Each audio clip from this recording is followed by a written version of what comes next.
Hi everybody, welcome to Open Heart with GNR. VS6 Media started a new series called Health Guru. In this series, we are going to discuss on health information with doctors only. We are trying to make awareness on health problems, their solutions facing by a common man.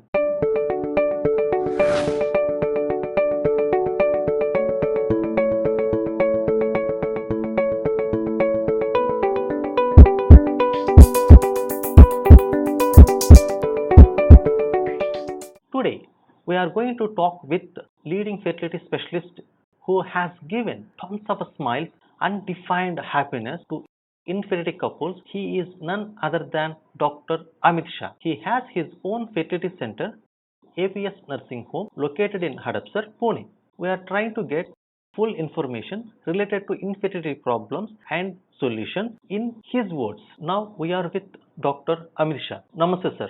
Welcome to Health Guru Show. Namaste. Thank you for inviting me. May I know the educational background and what made you to choose gynecology and what are the achievements you have done so far? Born and brought up in Pune. My schooling has been from convent medium from Loyola High School, Pashan. After that, I did my 12th in Ferguson College, Pune. MBBS was done from Paravara Medical College and post-graduation was done from VMMC, Sholapur. Your question is, how did I choose gynecology? Yes. It's a story to it. Every person who does his MBBS, when he is in third year, he chooses a subject for which he wants to do postgraduate, like MD medicine, MS surgery, orthopedics, gynecology, n number of options are there. So I wanted to do MS general surgery. I was mad for surgery. Okay. Okay, so that was how, and I stood first in my college in surgery because I concentrated on surgery. When we passed out, the government passed a new rule that from MBBS to get admission in postgraduate, you have to pass a common entrance test. Oh, okay. Before that, we used to get admission based on our marks in the third MBBS. And that rule came suddenly. For me, I got very little, 2 to 3 months to prepare. And my rank was slightly low down. And my rank was around 200 or so in open category, in open merit. I did not get MS General Surgery in the first round. Oh, okay. I got MD Gynecology. And then I inquired with people, with my parents and everyone, and they said, okay, you first take MD and MD Gynecology, and then let's see what we've got to do ahead. So then I took MD Gynecology. After 2 months, when the second round came, I was getting MS General Surgery everywhere. Okay. But then, in those 2 months after doing gynecology, I started liking obs and gynecology so much that I did not take MS General Surgery in the second round. So I continued with MD obstetrics and gynecology, and this is how journey started. Since I liked it, I really pursued my career in it. I started studying everything, and I received a gold medal in my MD gynecology. It's not about count, but how many deliveries have you done so far? And how many IVF have you done? What is the success rate of IVF, especially from you? So whenever one does obstetrics and gynecology, no one counts the number of deliveries. Actually, especially in India, because where the delivery rate and is so high, we are being a populous country.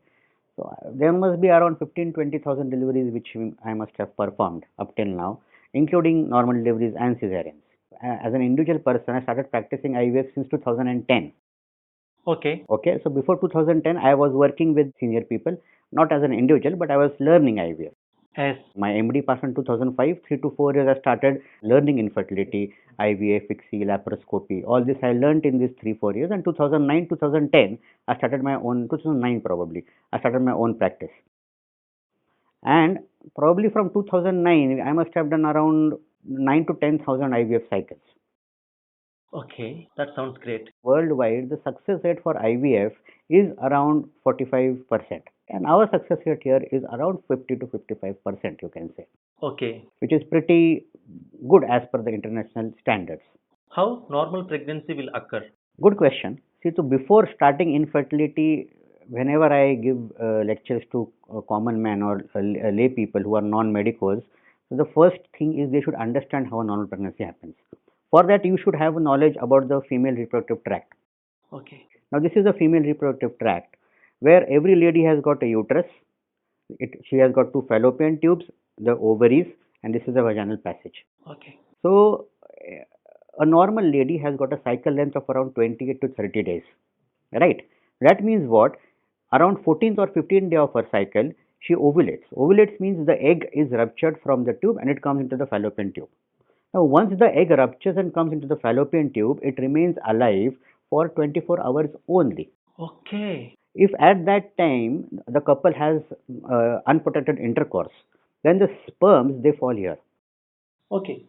But the human sperms they remain alive in the female vaginal tract for almost 48 to 72 hours. So once the sperms are deposited here, within few seconds the sperms travel, they swim up and they come into the fallopian tube.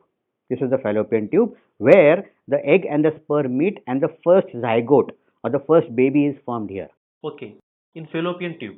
Fallopian tube. After 120 hours or 5 days, precisely, this is in hours, it is mathematics. Small baby, it comes, or the zygote, it comes into the uterus and it implants into the uterus. Okay. So this is how a pregnancy happens. So you require only 4 factors for a pregnancy. First is a normal semen. Second, the lady should be ovulating properly. That means her egg should be forming properly. Third, her fallopian tubes have to be patent, open and functioning properly. And the fourth thing, the inside lining has to be normal, has to be favorable for the baby to implant. Okay. So these are the 4 factors which will define whether a couple becomes pregnant or not.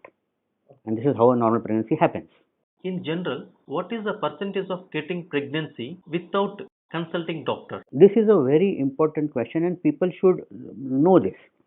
So now I will ask you a question. Let me ask you. So now if 100 couples are trying for pregnancy, right, and everything is normal, then you tell me in how many people will conceive in 1 month? 100 babies. All 100.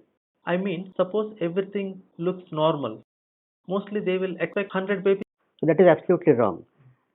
See, this is what the mistake that common people make. When 100 people are trying for pregnancy, when everything is normal, then in one cycle, only 2 people conceive. Oh, out of 100. Yes. So this is called as normal fecundity rate. This is made by God. So only 2% is the normal fecundity rate. So only 2 people will conceive. Over a period of 3 months, when everything is normal, 25% people conceive. Over a period of 6 months, 50% conceive. And like this, over a period of 1 year, around 80 to 85% people will conceive naturally. Oh, okay. The remaining 10 to 15% people who are not able to conceive even after 1 year of unprotected intercourse. Okay. The remaining 10 to 15% people who are unable to conceive even after 1 year of unprotected intercourse, they are called as either subfertile or infertile. So these are the people who need help and these are the people who should visit a fertility consultant. Okay. So but in India, usually, especially in rural areas, people after 2 months come to me. Yes. Yes, my daughter, they have been married for 2-3 months और कुछ भी नहीं हुआ है मतलब पाळणा नहीं हल्ला म्हणतात in Marathi here. So the babies they don't become pregnant. So for them, I have to educate them and tell them this. Right? So I tell them, don't worry, it is only 2 or 3 months you've been trying. So please try for another 8-9 months and then you come back to me. Actually, I am supposed to ask same question. If you see in movies, society, there are myths, misinformation. Within 1 month or 2 months, they are expecting baby. Yes, that is very important. What exactly infertility problems in females and what are the main problems they are facing right now? It is not a problem of a girl or a boy as an individual. It is a problem of the couple. When a patient is not becoming pregnant, then she should visit the infertility consultant along with her husband. Okay. This is very important. So they should come and meet a fertility specialist as a couple. You should not get the wife alone and the husband afterwards. No. When they come to us, what we do is we try to evaluate the female partner and the male partner both. For females, we divide infertility into 4 problems. Okay. First is cervical factor. Okay. The other factor is ovarian or whether she is not ovulating. The third factor is the tubal factor, whether the tubes are patent, blocked, whatever. And the fourth factor is endometrial factor. So these 4 factors are evaluated and accordingly the female is treated. Okay. Female evaluation depends on 4 factors, but for a male, a simple semen analysis, husband has to come to the hospital, give sperms in the hospital, and they are checked by a embryologist, not a pathologist. Okay. Absolutely no hard feelings to pathologist, but to an embryologist, because she is more trained into looking into it. It has to be seen by a trained embryologist who will check the sperms. Okay. And what do we check in the semen is not only the sperms, we check the quantity of the sperm, the color, whether there is infection or not, the sperm count, the sperm motility, the sperm morphology, means the size and shape of the sperms, there are any infection or not. So all these factors are checked by the embryologist, and then the report is generated. Nowadays, we see even in young generation girls facing PCOD problems.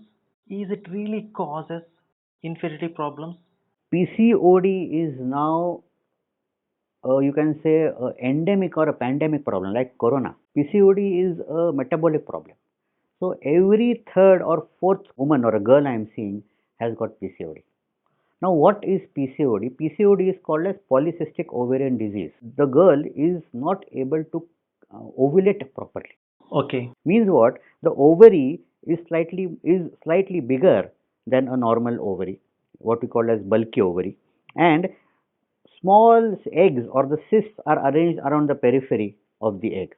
So normally what happens when a lady ovulates, around 7-8 eggs start growing, out of which one egg becomes mature and the other remaining die off. Okay. Right? This is how she ovulates. But in PCOD, 10-12 eggs start growing, but neither of the egg matures. So the girl does not ovulate. Then because of that, there is a lot of hormonal imbalance which takes place, which leads to obesity, male pattern of hair growth on the body, which again leads to PCOD. So it's a vicious cycle. Most of the PCOD girls are overweight. Most of them. Actually, you divide PCOD into obese PCOS and lean PCOS, but most of them are obese. Okay. Now, what leads to this obesity is basically today's lifestyle. Eating of junk food, most important. Bakery items. Nowadays, everyone starts eating bakery items. Yes, yes. Pizza, pasta, all that stuff. Second is lack of exercise. What I tell to my patients, when I was a kid, my mother used to beat me, now come home.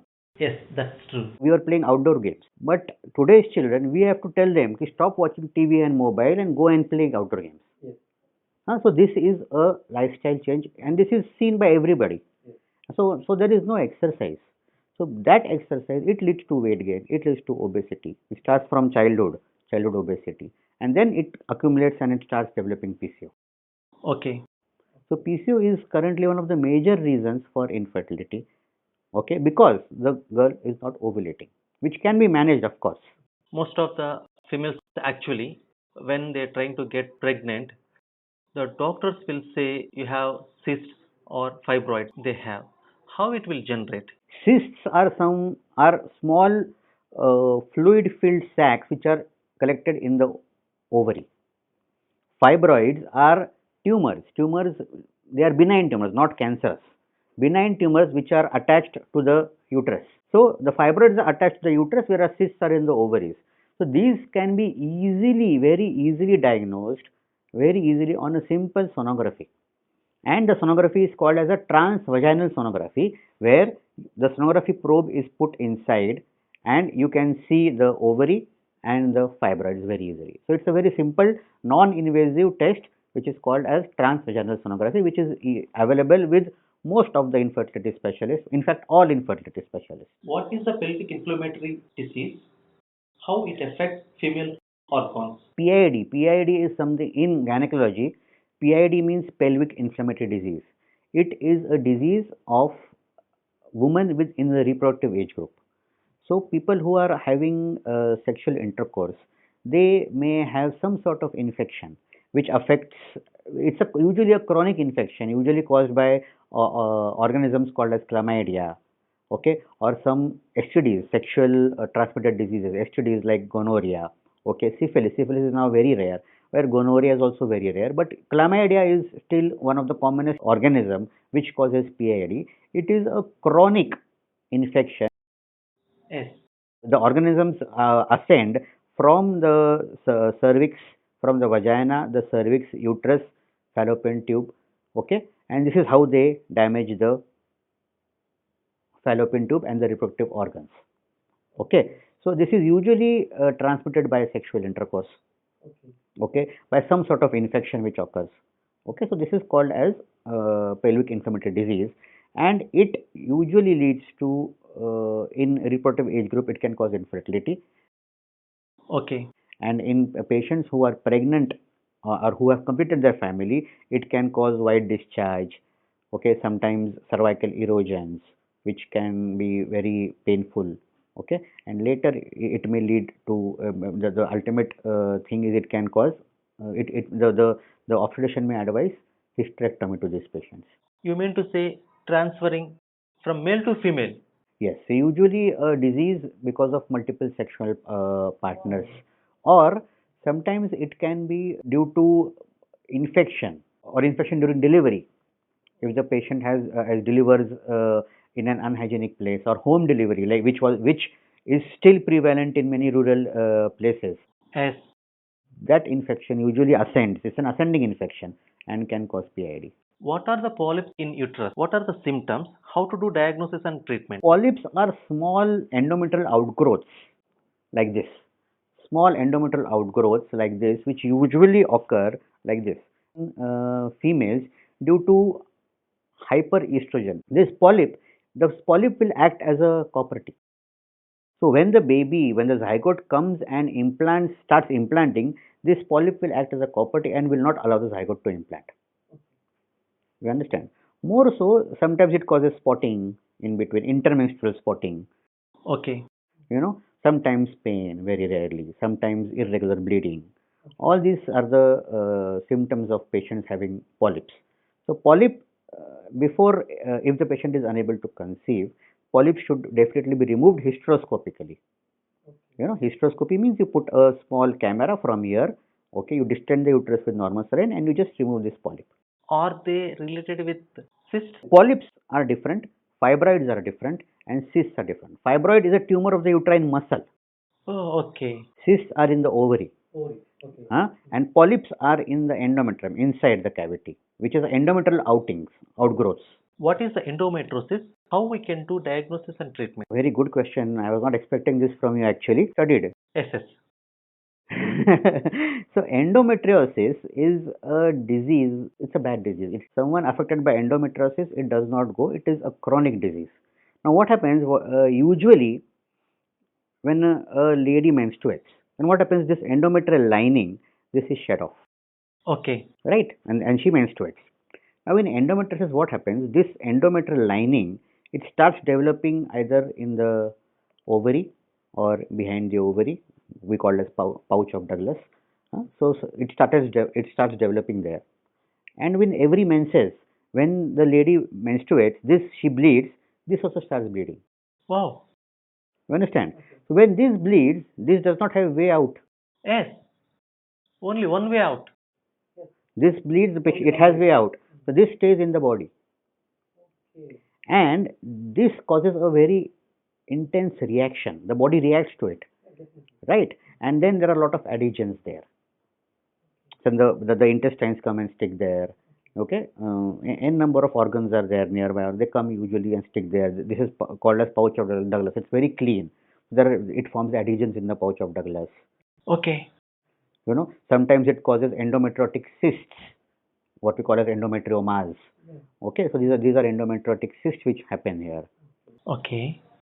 Best part of this is even after treatment, you have to understand, since lady will not stop menstruating until she undergoes menopause, right? This is going to come again and again and again and again. So the treatment for endometriosis is to become pregnant. Oh.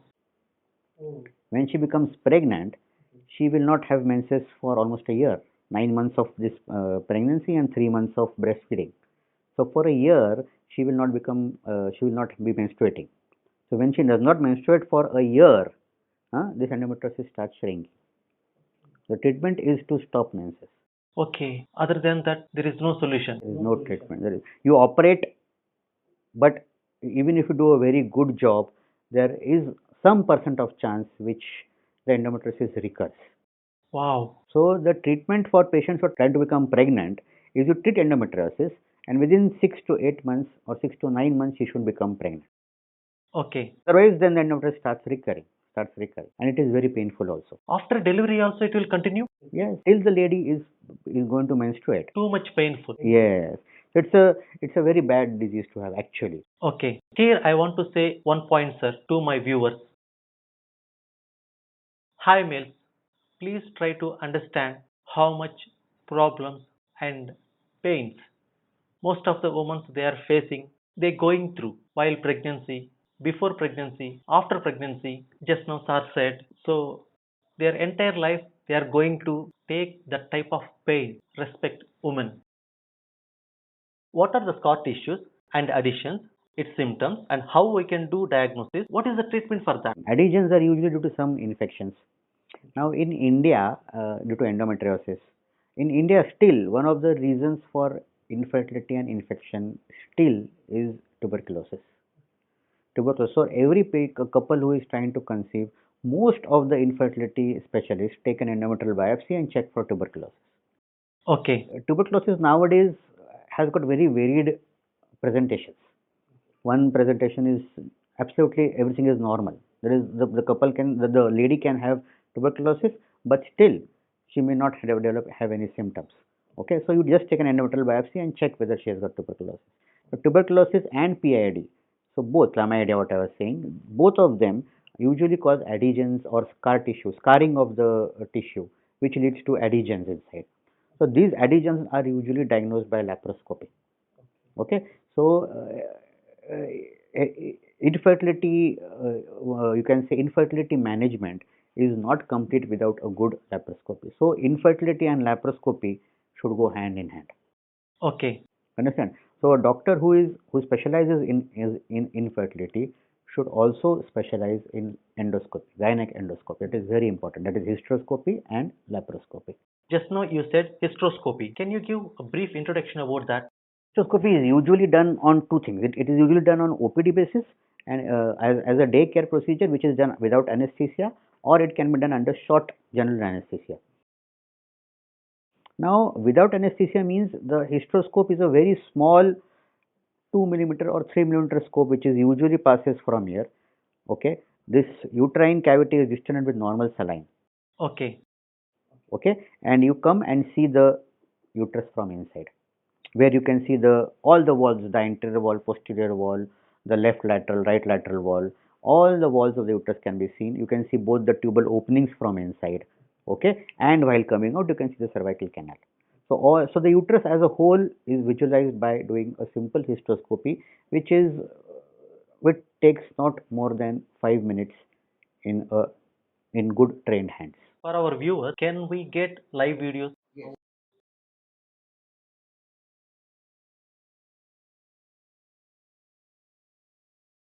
Generally, I heard most of the males they are facing azoospermia. What is the actual problem is and what is the treatment for that? Actually, it's a very good question. Azoospermia means complete absence of sperms. Okay. There are no sperms in the semen sample. Now, then you will ask me, when there are no sperms, how can a patient become pregnant, right? So, there is something, absence of sperm does not mean that sperm production is not happening. Okay. Azoospermia can happen because of these two things. That means there is no sperm production. If there is no sperm production, then there is no treatment. Okay. That is called as primary azoospermia or primary testicular failure, where the testes are not able to produce sperms. Then nothing can be done for it. But when the testes are able to produce sperms or due to some blockage, the sperms are not coming out, then we can give treatment. So for these people, what we offer them is something called as TESA, PESA, MESA. These are short forms. Okay. TESA is testicular sperm extraction or aspiration. Okay, MESA is microepididymal sperm aspiration, and PESA is percutaneous epididymal sperm aspiration. So these are medical things. So what the layman should know is, even though when there is no sperm which are seen in the semen, if the sperms are produced, then by a very small procedures, these sperms can be picked from the testes Oh, directly. directly. They can be stored. Okay, and these can be later used for test baby or ICSI, intracytoplasmic sperm injection for ICSI. Okay, so a patient or a male with even one normal morphological sperm can father a child. Okay. You understand that? So this is how the science has grown. Is it related to genetical problem? Yes, of course, there are genetic problems behind it. So we first do genetic studies in these males, something called as Y chromosome deletion, there, etc., etc. There are genetic problems which we do in these males, and then we take it from there. It won't affect with smoking, drugs addicting, and drinking. Smoking, drugs, alcohol, all these are known to cause decrease in the sperm count, definitely, but not azoospermia. Oh, it's totally different. It's a genetical problem. Not always genetically, sometimes due to infections also.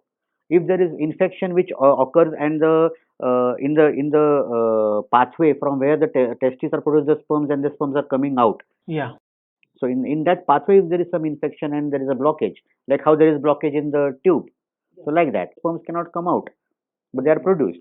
So it's not always genetic. So far, we have discussed infertility problems in males and females. When will you recommend to infertility couples for IUI and IVF? Whenever a couple usually comes, what are the solutions? If a couple has tried for pregnancy for a year and if they're not able to conceive, okay, then if such a couple comes to me, then what to do? I first evaluate.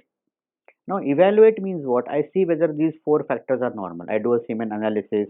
I do a small HSG. This is how a HSG looks like, where a dye is passed from here and this dye comes out from the fallopian tubes outside. Can you see this very well? Okay, this is called as an HSG. Yeah, yeah. This HSG shows us whether the uterus and the fallopian tubes are normal or not. It's a simple test, a simple X-ray, not very costly, okay, but very slightly painful. So this is an X-ray which so the most of the time first should be spent in evaluating or trying to find out what the problem is before starting treatment. Okay. So do a good semen analysis. Only one test for a male is semen analysis. That's it. So once the semen analysis is done, if the semen is normal, that male factor is ruled out. Okay, then you start evaluating. You do a simple examination, see the mouth of the uterus, whether there is infection, whether there are erosions. Simple change in pH of the vagina can the sperms can die there. Okay. Okay, some certain infection changes the pH, makes the pH more acidic, and the sperms can die. So treating the infection by a simple examination can solve the problem. Okay, so that is a simple. So you examine the patient, then you do a sonography. The sonography will tell you a transvaginal sonography. Always remember, transvaginal sonography is the gold standard. You do a transvaginal sonography, see the uterus, see the endometrium for polyps, see the uterus for any fibroids, see the fallopian tubes are not seen on sonography. Oh, okay. So if you see fallopian tubes on sonography, that means there is some problem in the fallopian tubes. That means there is either hydrosalpinx or hematosalpinx or pyosalpinx, something is there. Okay, and you can see the ovaries. In ovaries, you see the size, the shape of the ovaries, how many, the number of eggs are there. Internal follicular count in our medical language we do. So and then you can do some hormonal tests like thyroid, Okay. okay, FSH, LH, prolactin. All these tests are done, and you evaluate the female, okay, and an HSG, of course. Now, once this is done, once everything is suppose is normal, then we tell them we will just time the intercourse. So we'll give them tablets to produce one egg or a better quality egg. We do sonographies, okay, and on after sonographies we see how the egg matures, and then we give an injection for the egg to rupture. Okay. Once we give an injection for the egg to rupture, usually the egg ruptures within 24 to 48 hours. And once the egg ruptures, we tell them to have intercourse. So this is simple timing of the intercourse. It is called as TIC, timed intercourse. In time check, what is a specific day? How you can explain them to do intercourse for better results? See, timed intercourse means what? You have to time the intercourse when the egg is going to be released. So for them, you call the couples. As I said, you give them tablets to form an egg. That is called as ovulation induction, or sometimes you can do a natural cycle also, where you give them tablets to form an egg, and you start doing sonography from the 8th, 9th day onwards, alternate day. And when the egg is mature, around 18 millimeters, you can measure it on the sonography. When the egg is mature around 18, 19 millimeters, you give an injection HCG injection for the egg to rupture. Now, once you give an injection, the egg is going to rupture after 24 to 48 hours, right? It is at that time you tell them to have intercourse. That is time intercourse. Then we come to another step, what is called as IUI. Okay. IUI is offered usually for some male infertility problem where the sperm count is slightly low, where the sperm motility is low. So here what we do is we take the husband's semen in the lab, we process the sample, we take the good quality sperms. Remember, only the good quality motile sperms are taken and they are passed into the uterus here, Oh, directly. directly into the uterus by a small syringe, which is painful on OPD basis. No anesthesia is needed. Okay, so which is passed and the sperms are, you bypass the cervix and the sperms are put into the uterine cavity, after which they travel into the fallopian tube, form the baby, and the baby comes in implants. This is IUI. Now you have to understand, when the normal fecundity, what I was explaining, is 2%, right? With timed intercourse, the success rate goes up to 6 to 8% only. Oh, okay. You have to always explain this to the patient and tell your patients that be patient. You know, it will take some time. Okay, with IUI, the success rate increases to 18 to 20%. After IUI procedure, the female patient need to bed rest. No, uh, usually bed rest is not indicated for in the treatment of infertility. What we tell them is to avoid strenuous exercise. If the couple is doing aerobics or something like that, we tell them to avoid that. She can continue her routine normal work like household work, cooking, all that she can very easily continue. They can continue with their normal sexual life also. Okay. After IUI, if the patient is not conceiving, after usually we offer 6 cycles of IUI. If 6 cycles of IUI, if the patient is not able to conceive, then we offer them IVF or ICSI. Okay, IVF is in vitro fertilization and ICSI is intra cytoplasmic sperm injection. That is test tube baby in layman language. Before going to take IVF treatment, what are the recommendations you will suggest to infertility couples? See, before IVF treatment, see, IVF is a big step in, as you know, and India, infertility is not, most of the medical claims do not cover infertility. So IVF is a costly affair and it makes a hole in the patient's financial affair. So before IVF, to increase the success rate, what we usually tell, most of these people are very anxious. Okay. So you tell them to do yoga or meditation, which will help them cool down. You understand? You tell them to lose weight. In patients with polycystic ovaries, you tell them to lose weight. Weight reduction will definitely increase logarithmically your success rate. Okay. Now, like I said, if the patient has not undergone a hysteroscopy or a laparoscopy, we may recommend hysteroscopy or a laparoscopy depending upon the patient's results. Suppose if the patient has got fibroid, we remove the fibroid. If she's got a cyst, we remove the cyst. If she's got a polyp, we remove the polyp.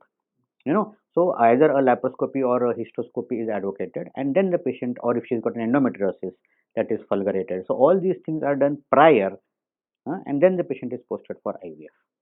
What exactly IVF treatment? What is IVF? IVF basically is, we try to mimic a natural pregnancy. Understand?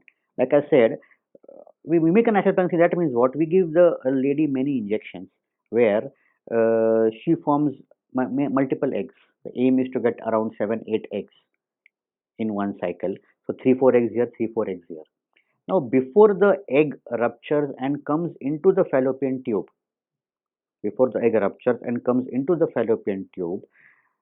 Okay. the eggs are taken outside in the lab. So they are not allowed to rupture. They are taken outside in the lab. They are sucked from here by a transvaginal sonography under anesthesia. They are taken outside. Now, once the eggs are taken outside, in IVF, what we do is around 1 egg, 1 lakh sperms are put, and there is fertilization, or the baby or the fetus, or the, so not fetus, the baby or the zygote or the embryo is formed. Understand? This happens in the lab, and then the baby is put inside Okay. and it implants. In ICSI, ICSI is usually done for male factor infertility, where in 1 egg, 1 sperm is injected. Understand? It is called as intra cytoplasmic sperm injection. Intra cytoplasmic sperm injection. So in one egg, one sperm is injected and a baby is formed, or the embryo is formed, and then the embryo is put back into the uterus. So usually ICSI is advocated for severe male factor infertility or unexplained infertility, and IVF is advocated for female infertility where there is tubal block. For that usually IVF is advocated. One of my known friend, he is from Malaysia. He is working in Malaysia. His wife gone through IVF treatment. They said to me, she got 20 eggs, more than 20 eggs. Is it true or just for word saying? It can be true. This is something called as hyperstimulation. This usually happens with patients who have got polycystic ovaries. Now, in patients with polycystic ovaries, what happens, since there are a number of eggs, each ovary has got around 15-20 eggs. So, in this, when you give an injection to form an egg, you cannot tell only one egg to grow. Understand? All the eggs are going to start growing. So, 8-10 eggs from this ovary will grow, 8-10 eggs from this ovary will grow. So, in these patients are usually hyperstimulated. So, what you do is, in these patients, you take out the eggs, okay, you form the baby, you don't transfer the baby inside, you form the baby and you freeze the embryos. Okay, for future purpose. Freeze all the embryos, because with such a high hormones, when there are 20 eggs, the ladies' hormones go to the roof. These ladies, you don't transfer in the same cycle, you freeze all the embryos, okay, and then you transfer the frozen embryos. After this hyperstimulation period is over, it is treated, okay, and once the hormones come back to normal, okay, then she is treated, then the endometrium lining is formed and you transfer the frozen embryos inside. How long we can freeze these embryos? The embryos can be frozen for years together. Oh, yes, there is no limitation. There is no limitation. Only thing, they have the temperature. What you do in freezing is you get the temperature of the embryos to -183. Suppose the room temperature is 37 degrees. Yeah. So from 37 degrees, the embryos are taken back into to -186 degrees by putting them in liquid nitrogen. Okay, that is called as freezing. Okay, and when you want to transfer it, again the embryos are taken back from -183 degrees Celsius to 37 degrees Celsius. That is called as thawing of the embryos. So you thaw the embryos, and then these embryos are put back into the uterus, and then the lady can conceive. For IVF treatment, you said you are going to take 5 to 6 eggs from female. So you are taking more than one egg. Generally, one egg will release in a month normally. Is it affect their periods later on? Doing an IVF cycle will not alter the lady's sexual health or menstrual health in any way. Okay, that is a complete myth. IVF treatment, do you prefer donor egg, donor sperm, or embryos? It depends on when the lady comes to you. You have to understand. Now, donor egg is usually offered to ladies who don't have many eggs left in her. So, if a lady who is very elderly, around 40-45, comes to you, then you use donor eggs, who has got a very low ovarian reserve. Okay, or a lady, suppose she has got some genetic problem. Okay, then in that you can offer her donor eggs. Okay. A donor embryo, if the husband and the wife both have problems. Both. Okay. And last is surrogacy. In surrogacy, what you do is you can use the own genetic embryos, wife's eggs, the husband's sperms, and you form the baby or the embryo, and the embryo is transferred into a different womb or different uterus. Why? Because the lady cannot carry the baby, because if she is having some major heart issue, suppose, and pregnancy is going to aggravate her heart issue. If the lady has got, suppose, multiple fibroids and her uterus is completely distorted, if she has, due to tuberculosis, her uterus is distorted, or if she has cancer of the uterus, then in these ladies, usually the another womb is taken on rent, like how you take a flat on rent. Okay. Yes, rent. So another womb is taken for rent for those 9 months. So after 9 months, the baby is formed there, and the baby is again taken back to the original couple. Recently, I gone through one article, a US article, that one. Nowadays, 40% of the couple, they are going for donor egg or donor sperm. Why the change is happening? See, most of the reason, late marriages. Now, especially in the US, where ladies are preferring career over pregnancy. Not yet in India, but we are not far behind. Not yet in India.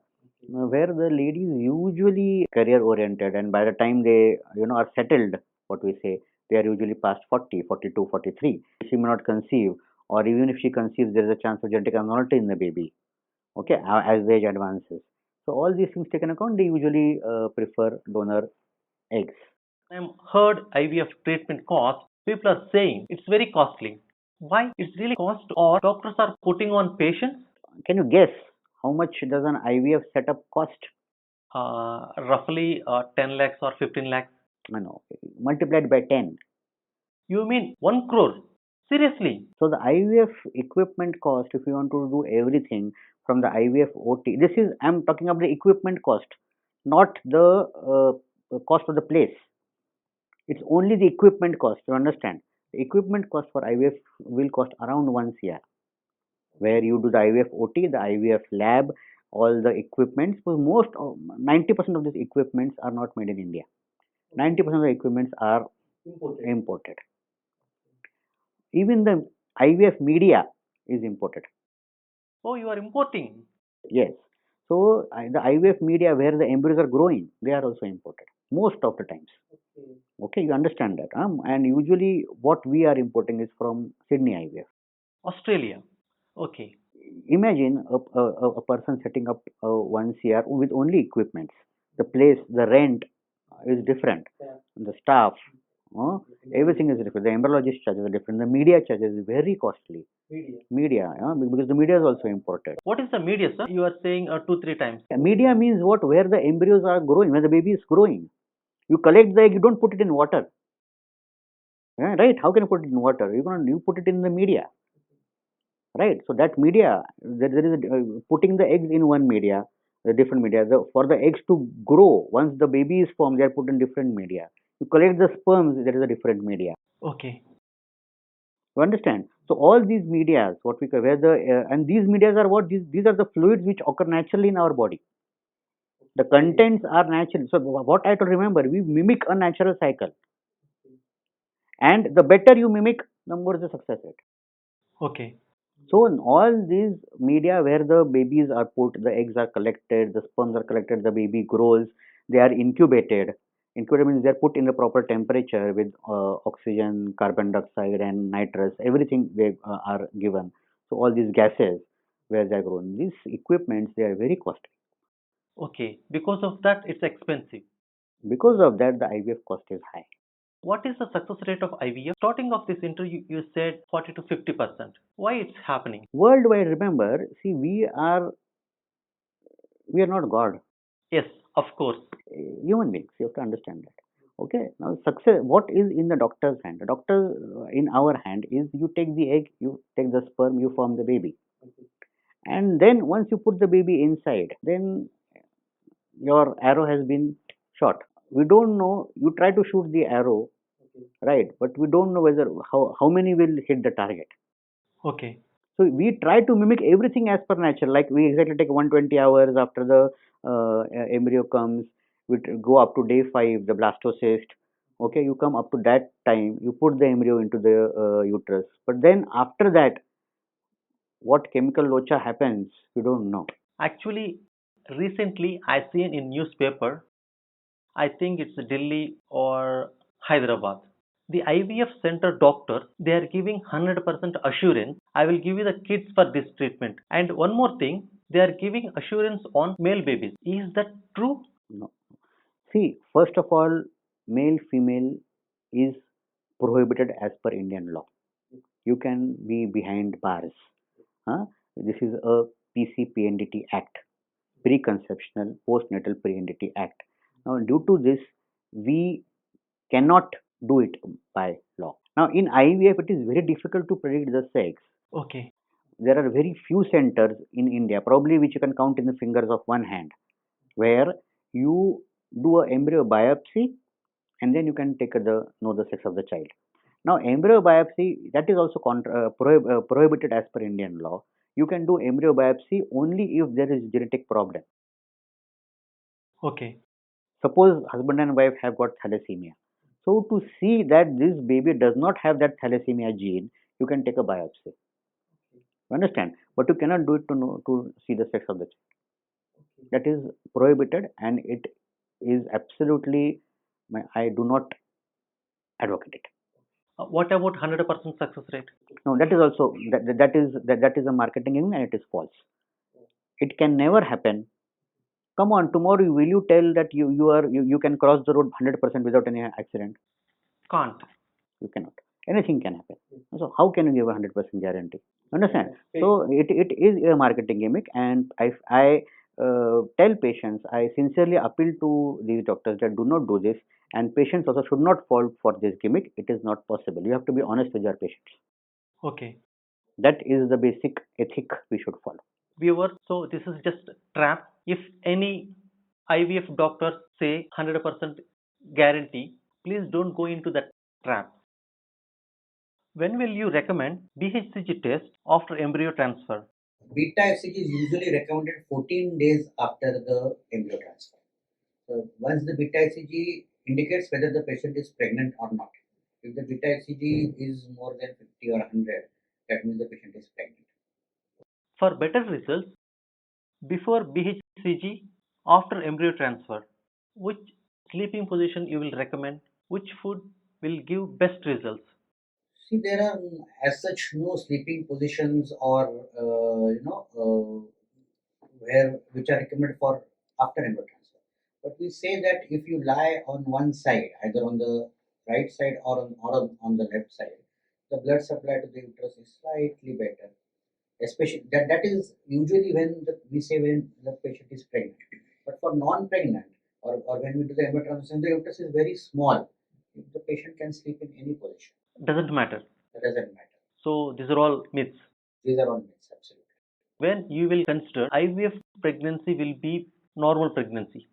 So usually for the first 3 months, we say that we have to be careful with patients with IVF pregnancies because they are supported externally with tablets and hormones. But after 3 months, once the placenta forms, that is after 12 weeks, once the placenta forms, it is treated like a normal pregnancy. After 3 months. Yes. What will be the gap for next IVF? If IVF success or failure? If there is IVF success and the patient conceives, and then the patient will deliver after 9 months, right? Yes. So then it is recommended for her if she wants to go another IVF for another IVF cycle, she should wait at least for a year or year and a half. Okay. IVF, what we say, it will all depend upon for what we are doing IVF.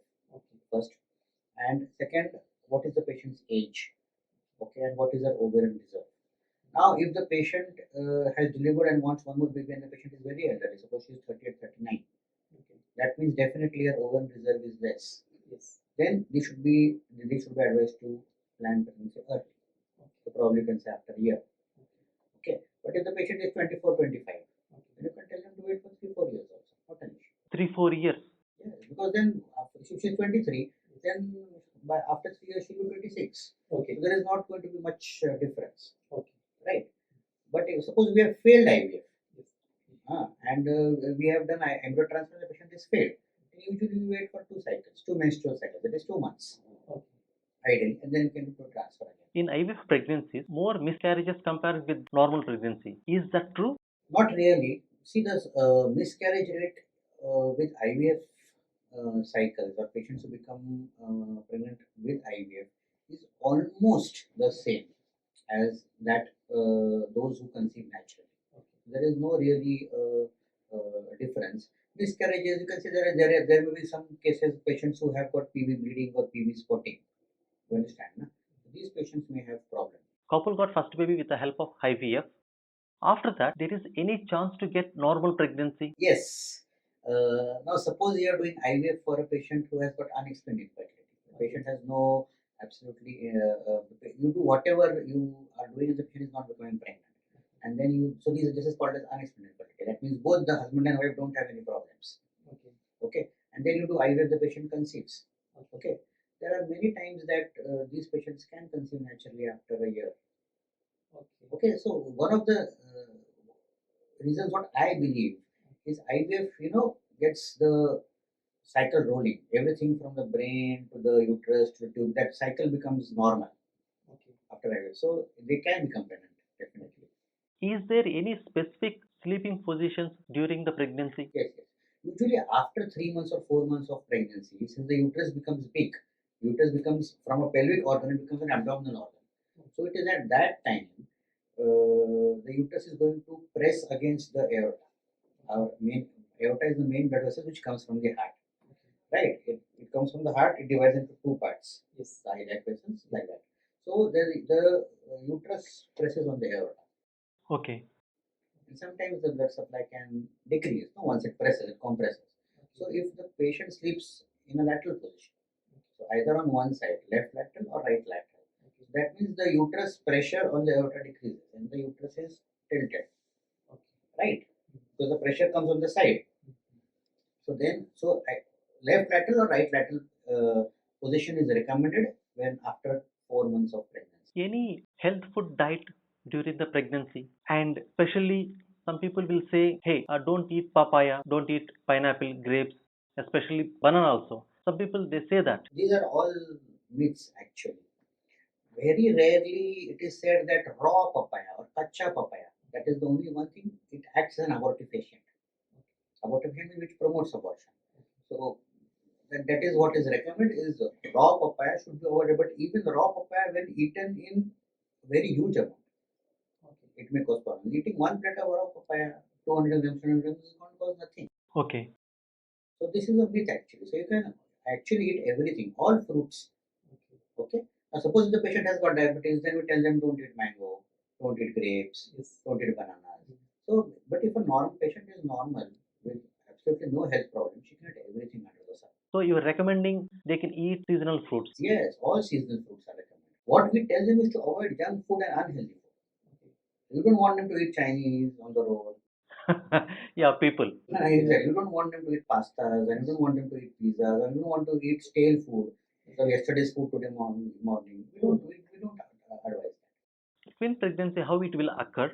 There are any types in twin pregnancies? Naturally, also twin pregnancies happen. With IVF, the incidence of twins is definitely more. Comparing with the normal pregnancy. Okay, that is the reason behind it. We put at least two embryos inside in the hope that of the two, at least one will stick and one will implant. Right? So that is why the chances of twin pregnancies are definitely more in IVF. Okay. Usually in IVF, the twin pregnancies are unlike twins, means two babies in two different sacs because they are putting two embryos. Yes, yes. This is usually the case. I'm not saying always. Usually the case. In natural pregnancy, twins can be like twins or unlike twins. Now, like twins means what? One embryo divides into two. We can call it as identical twins. Okay, these are called as monochorionic, monoamniotic. So they have in one cavity, one sac, you have two babies. Okay. Okay. So usually then they share the same blood supply. Everything is same. So they will have the same blood group. You understand? Yes. So but then when there are monochorionic twins, the complication rate is higher. Always. You understand? Because there can be something called as twin to twin transfusion. That means one baby's blood can go into the other baby completely. So one baby will, become very fragile. The other baby will become with lot of blood in, more healthy. But then ultimately both of them will suffer. Okay. You understand? Na? So this is called as twin to twin TTS, twin to twin transfusion syndrome. Okay. Then sometimes there's something called as TOPS, twin oligohydramnios polyhydramnios sequence. So that means one baby, the fluid around the baby is very less. The other with the fluid around the baby is more. So all these complications, so the complications in monochorionic twins or identical twins is definitely more than in non-identical twins or dichorionic diamniotic twins. Just now you said you're going to transfer two embryos IVF treatment. It is not for each.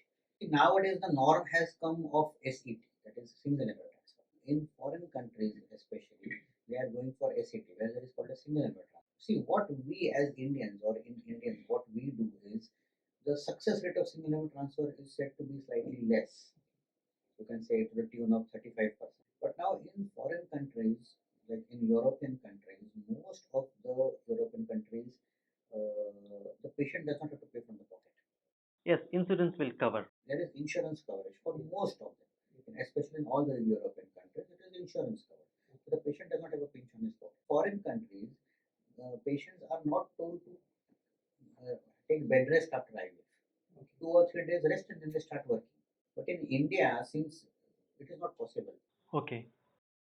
to cover infertility, we are such a populous nation that it is not possible to cover infertility under insurance. There are now 1 or 2 companies are covering, but still. So if you are not covering infertility or IVF under insurance, then definitely we tell the patient to be extra cautious. So we tell them to at least not, they can move around in the house, Okay. they can walk, they can talk, they can sit, they can do everything. But we don't tell them to do strenuous activities like going out, going to work. Understand? All these things we tell them to avoid.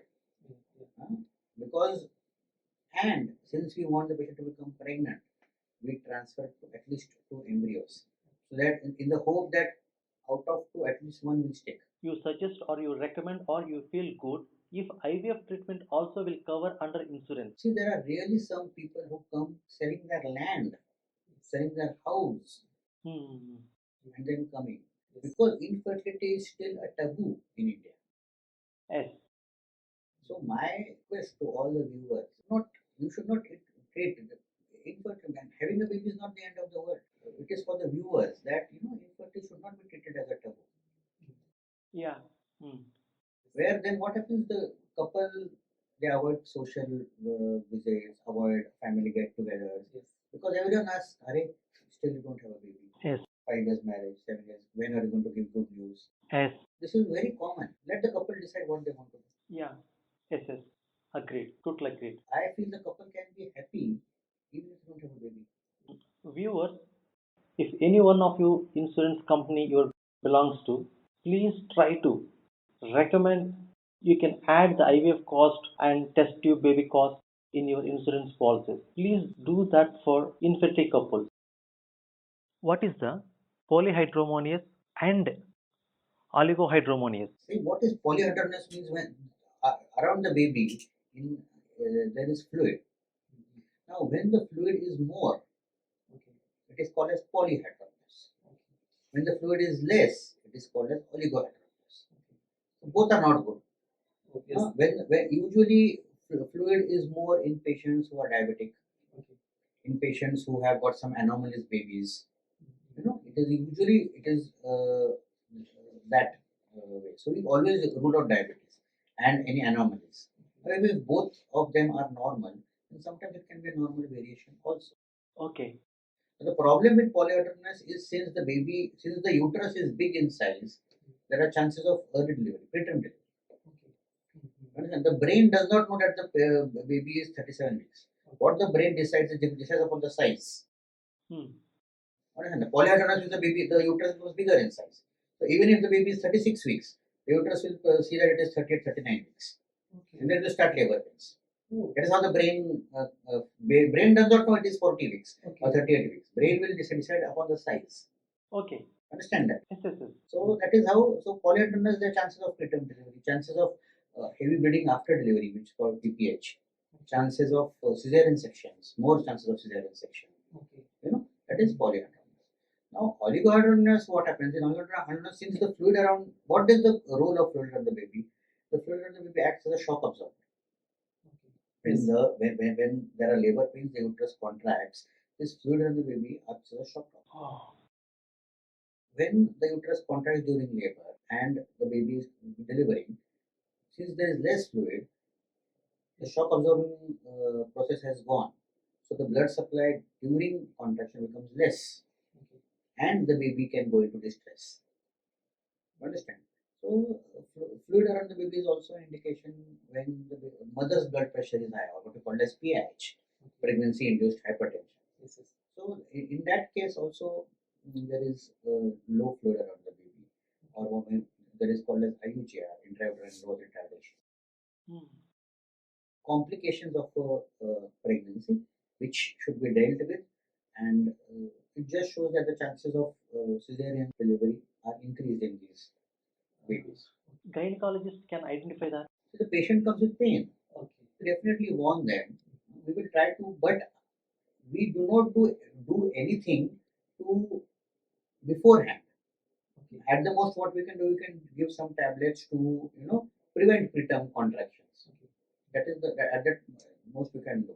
Okay. Sometimes the patient can come with leaking water discharge, sudden water discharge. Okay, these are emergency signs. Okay, one of my cousin, she had very less fluid, so the doctor suggested we have to add amno fluid. They have done 2 3 times. Unfortunately, the doctor said, no, no, no, you are unable to get the required fluid, so you need cesarean as soon as possible. Is that true? Yes, see, this is called as amnio infusion. Amnio is amniotic fluid. Infusion means you infuse fluid. Okay. So what we usually, if the fluid around the baby is less, we put a needle in the uterus, a small needle, and we add warm normal saline or warm RL. Okay, around 100 ml, 200 ml, so as to increase the fluid. Okay, and if the baby, tolerates it, nothing like it. But usually the success rate of these procedures are very less. Oh, very serious then. Yes, yes. So if then all these patients, if the baby is usually more than 20 or 30 weeks, they are usually advised delivery. Okay, and then the baby goes into the NICU. Nowadays, NICU has in India, the NICU level, the babies which go to the NICU come out very well, are doing very well. Yes. Okay, so the NICU standard in India has really improved. Okay, that's nice actually. Yes, so even 28, 29 weaker babies, they survive with absolutely no problem. Okay. What is the amniocentesis and what are the indications? See, amniocentesis is what? This actually comes into fetal medicine. Here we at APS, we are doing amniocentesis very regularly. Amniocentesis means what? We are at 12 weeks of gestation, when the mother is 12 weeks pregnant, we do some tests to find out whether the baby is normal or abnormal. This is called as abnormal means what? Babies, you must have heard about Down syndrome, Edwards syndrome. So these are chromosomal abnormalities. Okay. You understand that? So if there is abnormality during, these are tests are called double marker, triple marker, quadruple marker, which are done during 12 weeks, 15 weeks, 16 weeks of pregnancy. Okay. If there is some abnormality in this, that means there is a slightly high risk for the baby having this problem, or the baby being abnormal.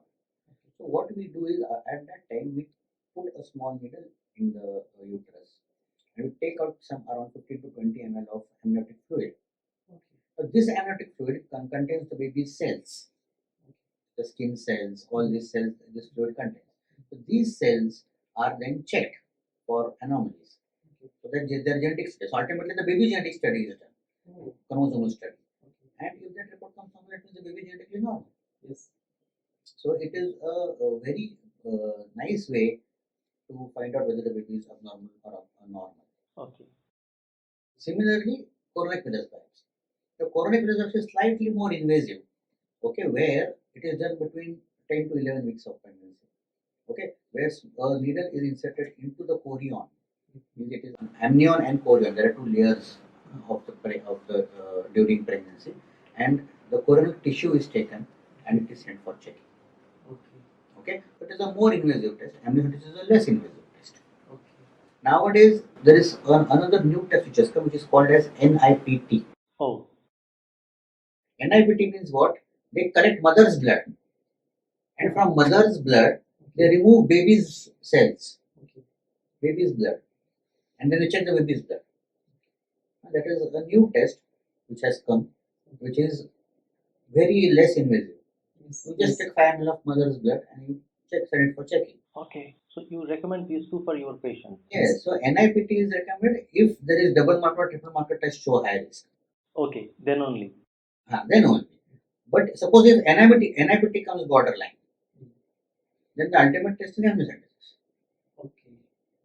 So all these are screening tests. Okay. Amniocentesis is the final test, which will give yes or no.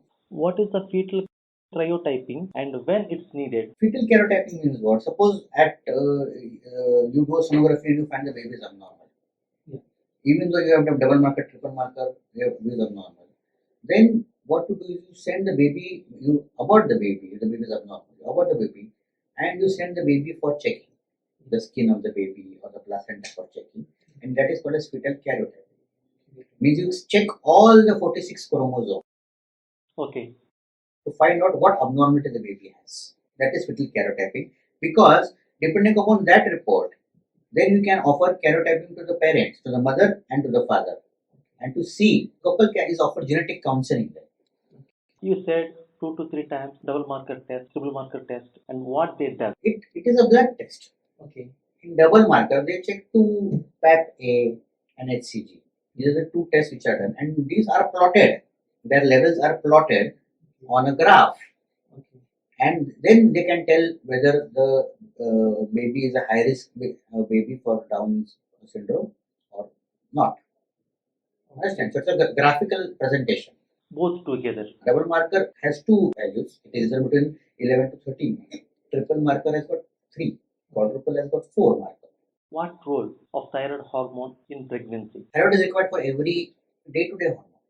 Okay. It is required for the brain, for the eyes, for the tongue, for the heart, for the bones, everything. Thyroid hormone is basically a hormone. There's a gland around the neck, Yes. which is called a thyroid gland. It secretes the hormone T3, T4, and TSH is the marker. So it secretes these hormones T3, T4, which are called as thyroid hormones. So thyroid hormones are required for everything. So if patients usually have hypothyroidism or hyperthyroidism. So patients with hypothyroidism, you have to add thyroid tablets. In hyperthyroidism, you have to give tablets which decrease the thyroid hormones. Okay, so these are required for each and every process in life currently. Okay, so and it is very easy to treat.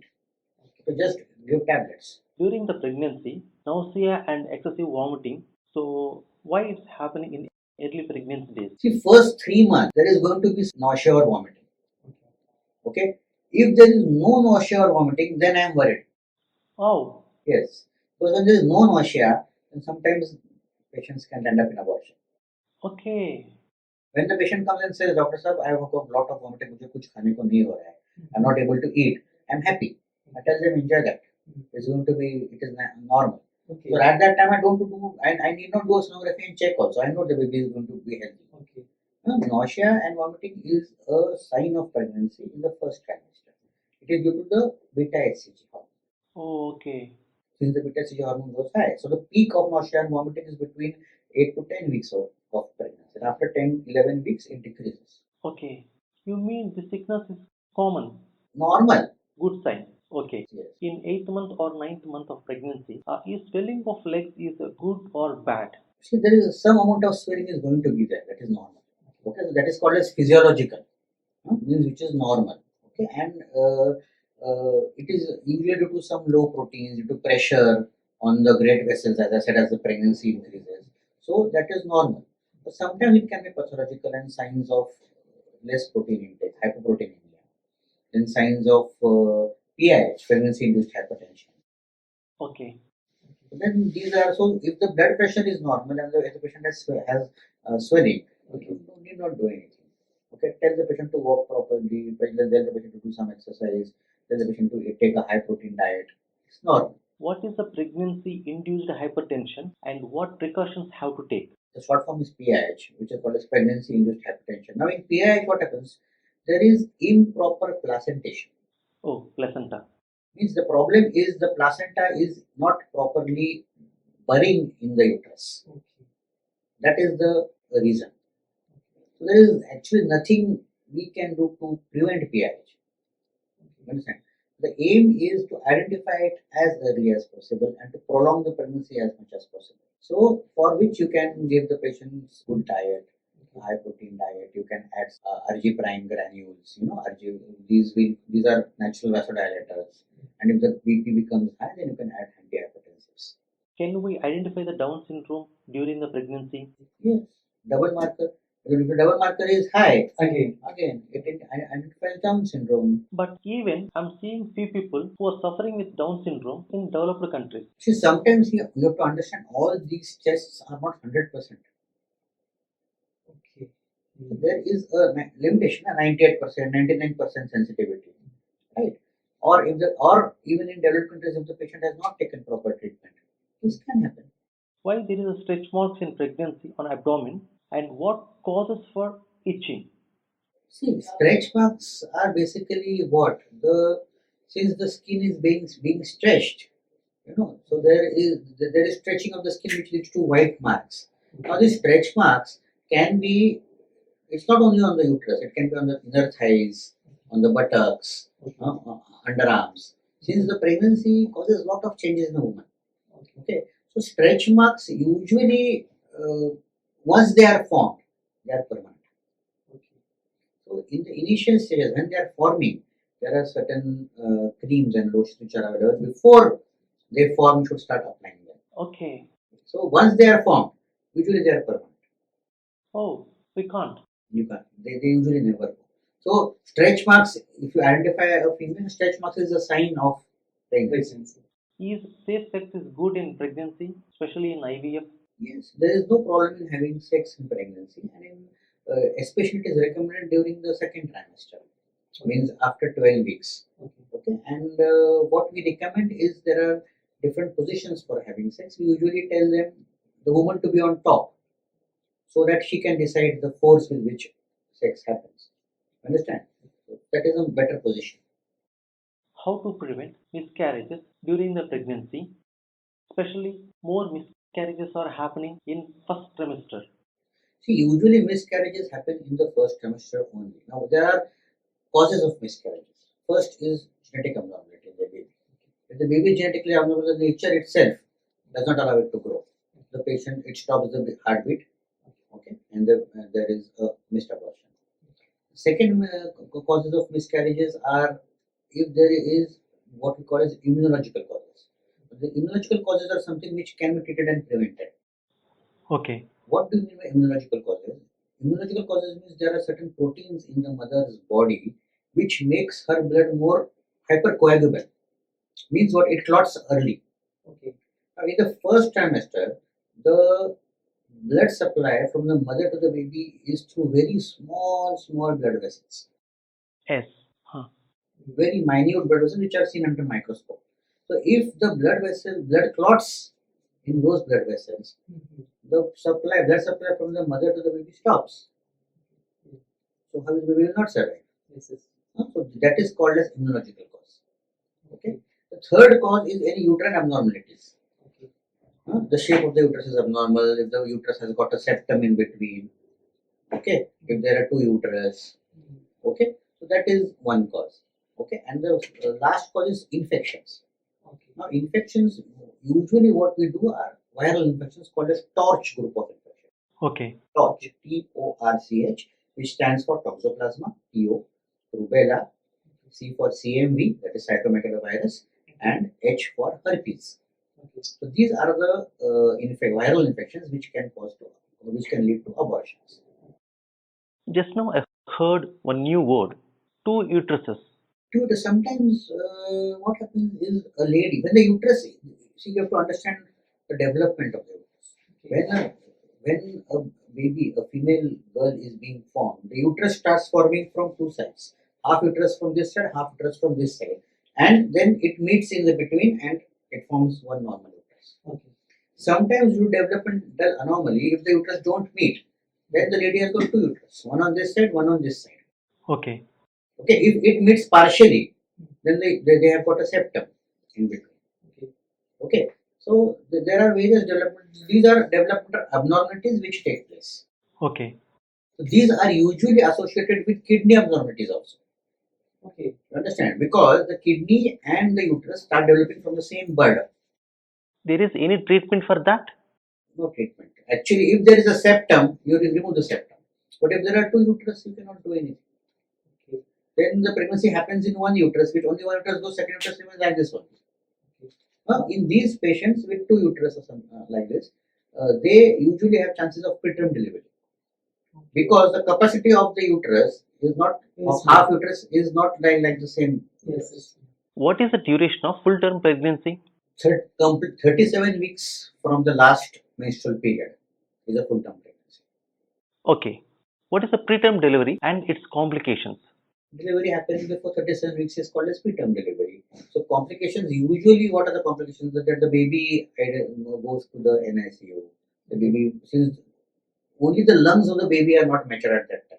The baby faces breathing issues. Understand? The baby may require some support. If the delivery happens very early, 34, 33 weeks, the baby may have to be intubated and put on ventilator. Okay. So what it requires is lung breathing support.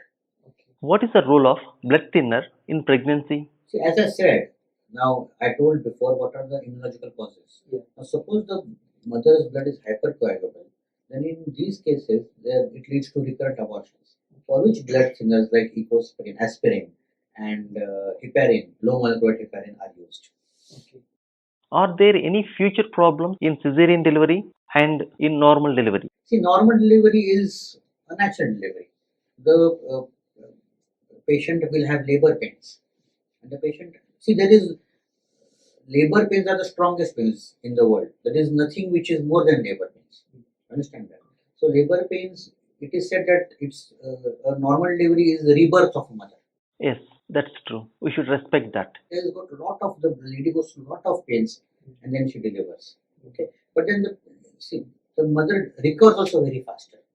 Caesarean, you have to understand, you cut the abdomen in layers, you cut the abdomen in layers, you take the baby out and again you stitch. So the recovery is slightly delayed. The mother is in the hospital in the bed for at least 3 days, 4 days, and then she is discharged. And then she has to come back again for removing the stitches or dressings. I gone through an article who has gone through normal delivery. In old age, when they cough, automatically they will urinate. Is that true? This is called as stress urinary incontinence. SUI. This is very commonly happens, especially in ladies who have delivered who have had many vaginal deliveries. In that, what happens? The vagina becomes very lax. Okay, and there is a sphincter. When for ladies, there is a sphincter between the urinary bladder and the urethra, which acts as a valve. Okay, so that sphincter is damaged. So even when there is slight increase in pressure, like the patient coughs, she passes urine. He laughs, she passes urine.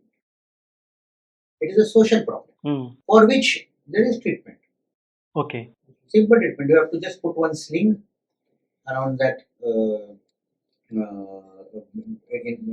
in the urethra, around the urethra, so that when the mother or the lady coughs, it closes the valve. It acts like a valve and it closes the urethra so that urine does not leak. So it means women during the pregnancy, before pregnancy, after pregnancy, so she is going through so much of pain and stress. So we must respect women. Yes, absolutely. What are the causes for uterus removal? What are the ways to remove uterus? There are n number of causes. Usually the most important cause is patients have a lot of bleeding due to fibroids. Okay, it can happen due to hormonal imbalance, which is called as DUB. There's something called as adenomyosis. Okay, then there are cancer of the uterus. So these are the few causes. Okay, and sometimes there is prolapse, that is the uterus can come out through the vagina. Okay, this can happen. So there are types of the treatment is doing a hysterectomy, that is removal of the uterus. So there are types of hysterectomy. Usually one is abdominal hysterectomy, one is vaginal hysterectomy, and the other is laparoscopic hysterectomy. Okay. Abdominal hysterectomy is like you cut the abdomen completely. Where you have an almost 10 to 12 centimeters cut is done, and the uterus is delivered, and then the uterus is removed outside. Okay. In laparoscopy is a keyhole surgery. Okay. Where there are only 3 holes, and your instruments go in, and the uterus is removed. Okay. And the last is vaginal hysterectomy, where there are no cuts only above. The uterus is removed from below. Understand? These are the 3 types of this. Now, in vaginal hysterectomy and laparoscopic hysterectomy, the advantage is that the patient is walking, talking the next day. All the catheters and everything are out. She's eating, drinking, and second day she is discharged. Okay. But for abdominal hysterectomy, the recovery is slightly delayed because the full abdomen is cut. The patient may require some time for recovery. So I would always recommend a patient to undergo laparoscopic hysterectomy, then abdominal or then abdominal hysterectomy. Thanks for your time, sir. The final word, please give your suggestions, your views, your ideas to my viewers. First of all, I'd like to thank VS6 Media for inviting me and having me here and choosing this topic, which is really very dear to my heart. So I would like to tell all my patients and all the people who are watching this video is to infertility is not a taboo, and there are very good methods from which where you can, and simple ways apart from IVF, where you can achieve pregnancy. The only thing is you should consult an infertility specialist or a fertility specialist as soon as possible. Okay, and in this recent times, in this pandemic of corona, I would again urge everyone to maintain social distancing, to please mask up, and everyone kindly follow the government guidelines. Please get vaccinated also. Thank you.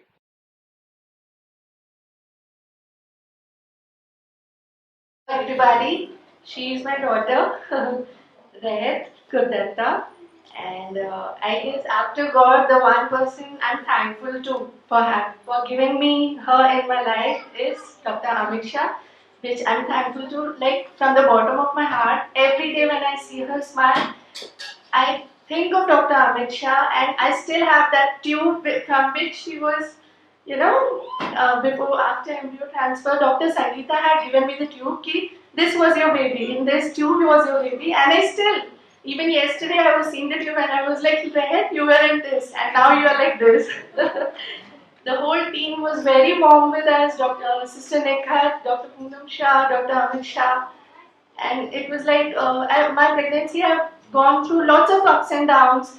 With every sonography there was something or the other that came up, and every time I used to see Dr. Amit Shah, and he used to like hold his head, okay, now this has happened with me. But then it went all good, and after all the pains I got her, and I think the pain was worth it. Thank you. Thank you, Amit. أنا من دواعي سروري أن أكون بينكم وفي جمهورية هند الشقيقة، ولا أطيل عليكم. أقول thank you دكتور أميت شاه, thank you MNAMS Hospital, thank you India.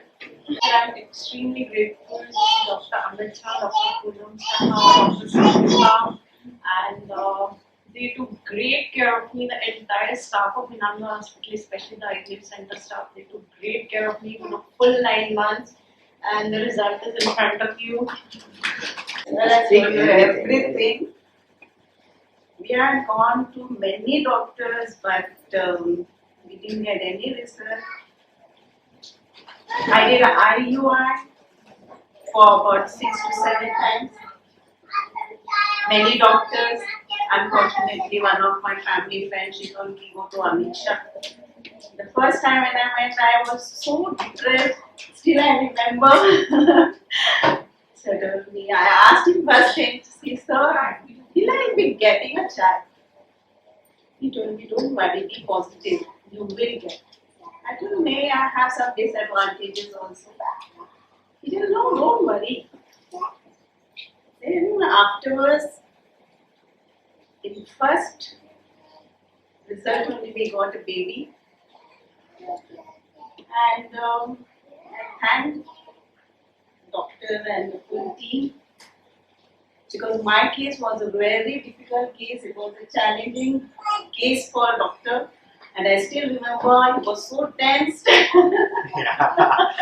He was very tense. The moment he used to see me, he used to tell, what happened, Mrs. Pillai? You're giving a heart attack today. But it was very nice. The full team were very nice. They took care of us. And I thank the Intra hospital for giving me such a precious thing. And I think my is too extra what sir has given me. She is going to the dance class, she is going to the singing class, and to the play group. And everybody asks me ki, something different this child is. They're all God gifts. Yeah. I always tell them this is Dr. Amit Shah's gift for us. Because at this age to get a child is not possible. Which sir has made it a possible thing for us. I will let the hope. I didn't think that I will be getting a baby and be in front of you with a baby in front of you. This is all because of Shah. Thank you. Thank you so much. Thank you. We've been married for like 5 years or so, and we had a natural pregnancy which got dropped for some reason, and for a couple of years we couldn't do. But so we came to Dr. Amit Shah. So the very first thing I want to tell you is that the positive attitude that he had, that you will make it a success, you will have it done, and all that confidence that he gave us. The very first time was a success. Even though the pregnancy time was a very difficult time, I remember Dr. Amit Shah telling Pooja, he was mostly interacting with Pooja, telling her, giving her confidence that your baby is jumping, and now that he is about 6 months old, he just can't stop jumping. He just keeps jumping all the time. I especially want to thank Dr. Sangeeta and Dikhat and Varsha also. As soon as he was born, Dr. Sangeeta came and said that you should name him Yash, and that's what we followed. We named him Yash. So here it is. Thank you very much, Dr. Amit Shah, and all the staff and Dr. Sangeeta's mind. Thank you very much.